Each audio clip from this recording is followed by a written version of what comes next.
Namaste, Acharya ji. Namaste. I've been pondering over this for a while now. How does one deal with uncertainty? Right? And I'll tell you where I'm coming from. Um, so, over the course of my life, I have changed, I mean, the streams of whether it is my occupation, uh, I mean, like I've jumped from field to field to field to field, and there has been no clear set linear path. Not that the linear path is I mean that I'm seeking a linear path, but the uncertainty that comes with it, that what is coming next, has always left me a little worried, anxious. At the same time, I think this is since I'm at this stage in life, so perhaps my I mean worries are majorly related to career. But even otherwise, I have felt that. um Even when it comes to family, when it comes to my friendships, relationships, everything, there has been so many kinds of uncertainties. So yeah, how could one deal with them, and how does one put oneself at peace with all of the uncertainty?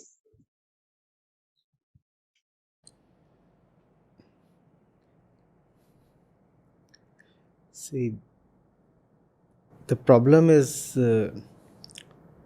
not that life is uncertain.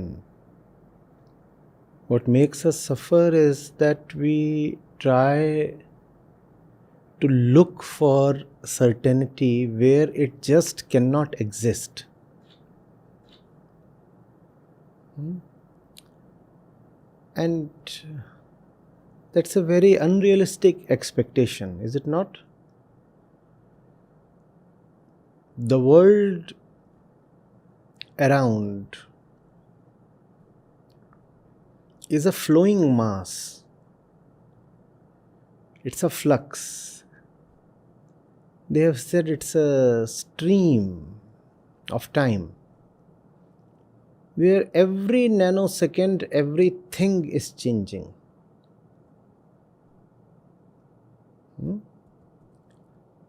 So much so that it's not very proper to even say that things exist.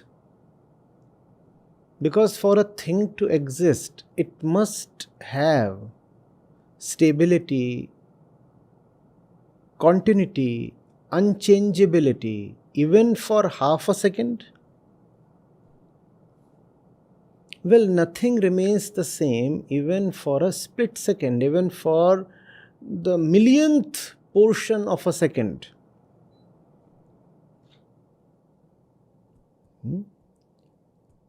And that has to be realized. In that realization is acceptance.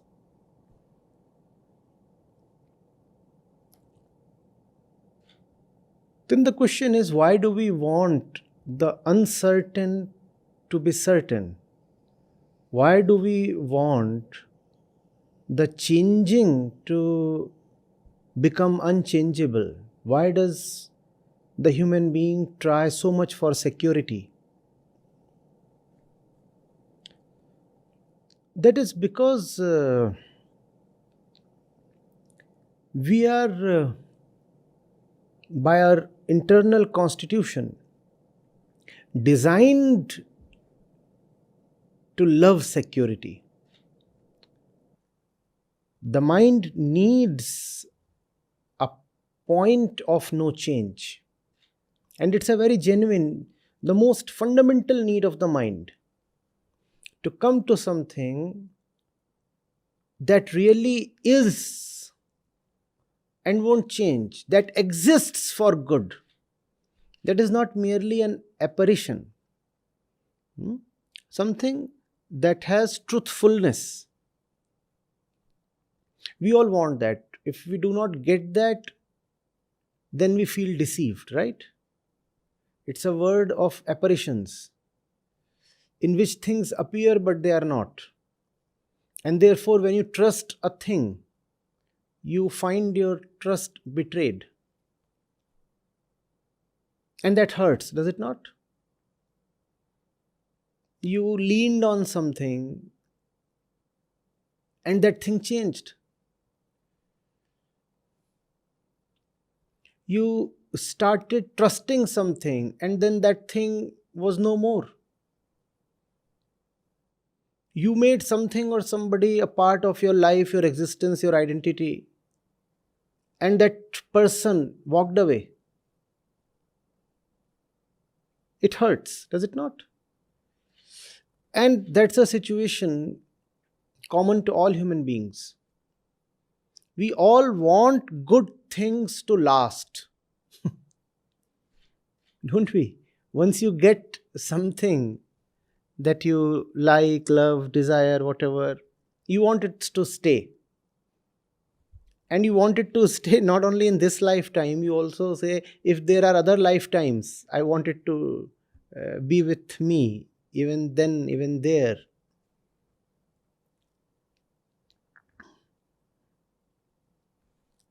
There have been cases, rich people have tried to somehow seek an assured place in a luxurious heaven. They will enter after death. And they have said, we are prepared to pay the price. You tell me how much donation do I need to make, and to which temple, which Baba, which ashram, and I'll happily donate. And Babas have been making merry and money. That's the urge to have security.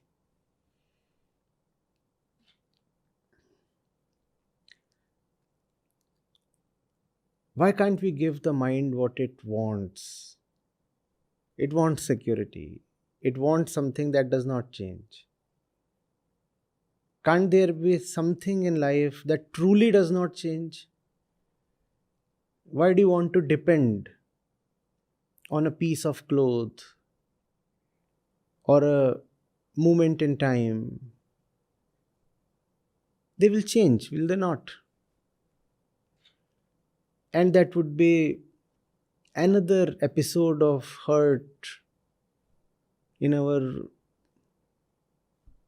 unending stories. All wisdom is about coming to the fully secured one, that which is timeless, changeless, nameless, formless. Only there can you have total certainty. As long as for certainty you are looking at the world, all you will get is deception and betrayal and suffering in its wake. So the wise man, first of all, realizes the nature of Prakriti, which is the world, and says, no, no, no, no, no. I know what this world is like. It's okay to deal with it. I get my food from here, I get my money from here. My body arose from this soil, so I'll continue to deal with it. But I will not harbor unrealistic expectations. My company is doing well today. I cannot keep wishing and dreaming that it will keep doing well the same way. Obviously, I do not want it to fail. The company is founded with a good purpose. I want the company to keep doing well. But equally, I'll not think of my concern as immortal. It will die one day. Are you getting it? So the wise man stops situating the truth or timelessness or unchangeability in the world. He looks at the world and says, well. It cannot survive without changing. Just as I change moment to moment, so does the world.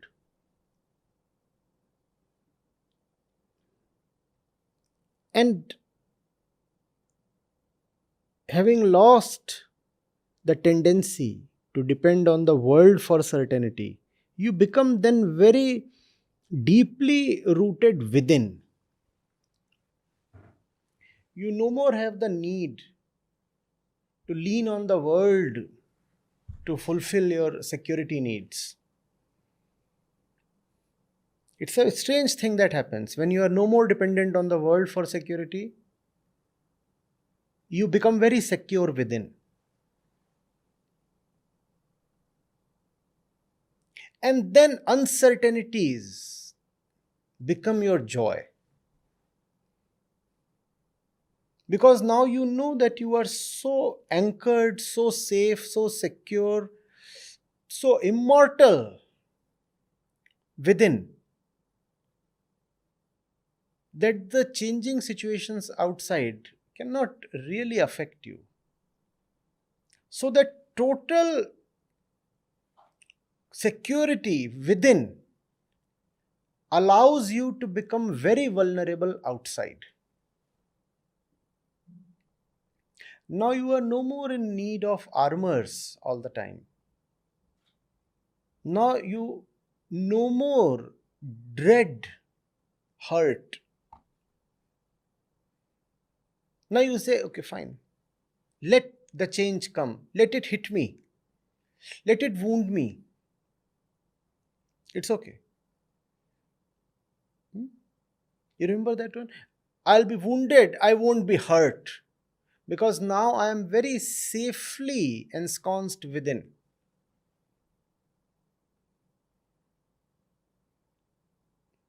I'm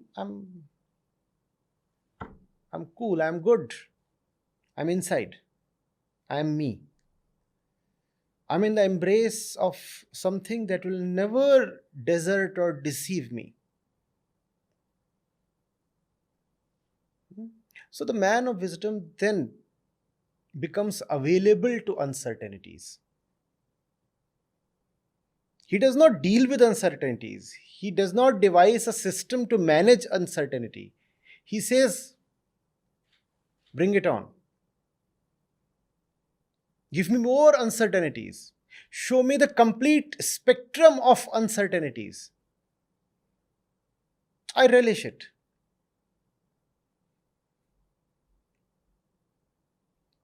I relish it. The more you show me the diverse aspects of situations possible, the more it pleases me to realize that I am capable of dealing with all situations and all their aspects. Like an accomplished tennis player. What do you want to throw at me? Forehand, I'm good at it. Backhand, I'm equally good.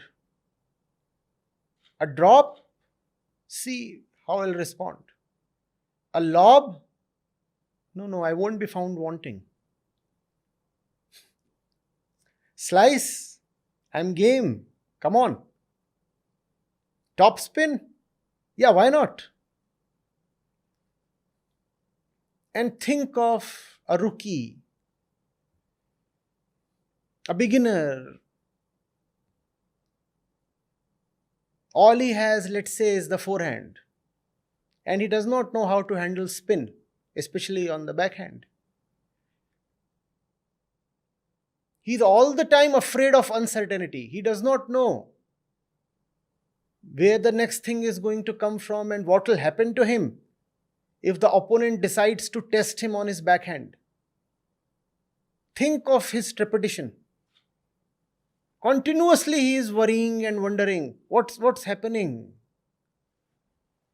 I just hope the next one comes to my area of security. And the area of security is so limited. And life is so vast. The next ball can come to any side at any pace with any kind of spin. No point asking, how do I limit the uncertainty. No, uncertainty cannot be limited. Uncertainty is the very nature of life and this world. You have to be secure within. Are you getting it?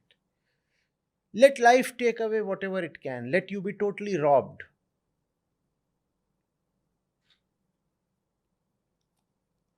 And then you say, not much has been taken away.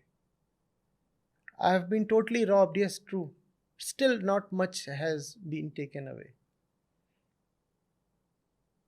Then a strange thing happens. Those who have realized what life is like, what the world is like, they remain and they retain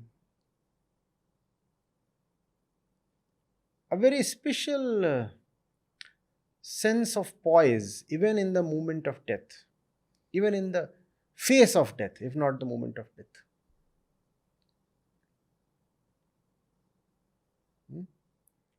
They say, even this thing cannot take away much. Otherwise, you see, commonly death is the biggest scare, is it not? You're all the time afraid. Something will be lost, something will be taken away. As if life came with some kind of insurance or commitment that it will stay put. As if. Did somebody give you a promissory note when you were born that you will not die? And that you will not accidentally die? Most people die accidentally. Who has foreseen his death? It's always an accident.